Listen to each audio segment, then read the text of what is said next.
Quickshot is a name that should be familiar to all retro gamers. Manufactured by Spectra Video, a subsidiary of Bondwell, the range of products encompassed sleek gaming peripherals, mostly joysticks and joypads, that, while being comfortable and responsive, didn't have the best reputation for durability.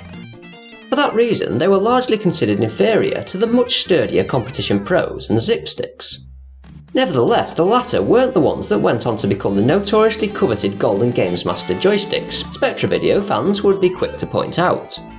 That supreme honour was bestowed upon various Quickshot models which looked the part and would never need to actually be played with. I loved them all the same, even the broken ones. What isn't widely known is that parent company, Bondwell, also dabbled in the toy market. But for the connection to the Amiga, their foray into the world of remote control vehicles, in inverted commas, would have entirely flown under my radar, and I would never have had the pleasure to discover Deenie, Dino and Dudley Duck. Why is this important? I've not quite sussed that out yet. I'll be sure to let you know if I have a brainwave though. Unveiled in 1989, each were of the type to possess a forward, left and right button, yet no reverse function or mini steering wheel. Fairly common for cheaper remote control toys back in the 90s, especially the ones with wires that had to be followed. You wouldn't want to let them get to the end of their tether. What did however make them distinctive is the ability to transmit the operator's voice over a range of 20 feet via a built-in amplified speaker.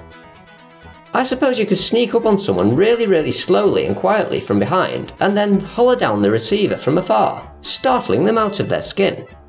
Oh, what a jolly jape was had by all. So I've heard. Personally, I'd have been far too mature for that kind of nonsense.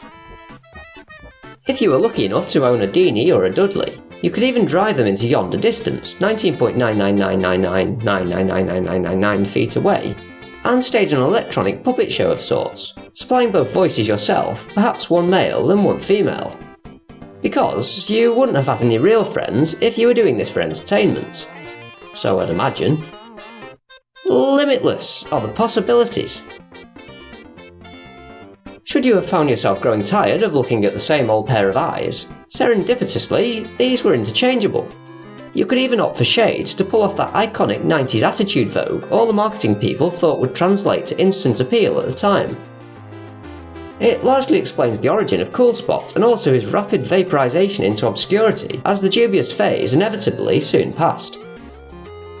Would you believe all this was made possible courtesy of a measly 2 9V and 4 AA batteries? You might if you'd attended the 86th Annual American International Toy Fair, seeing as Dudley was featured as part of an effort to reinvigorate the plateauing market.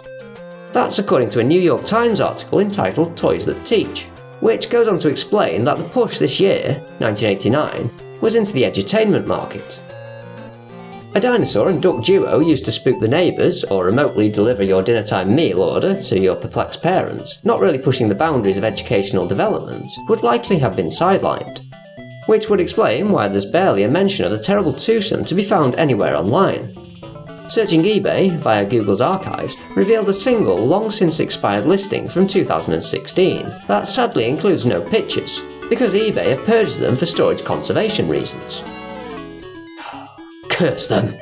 Have they no respect for vintage toy history preservation?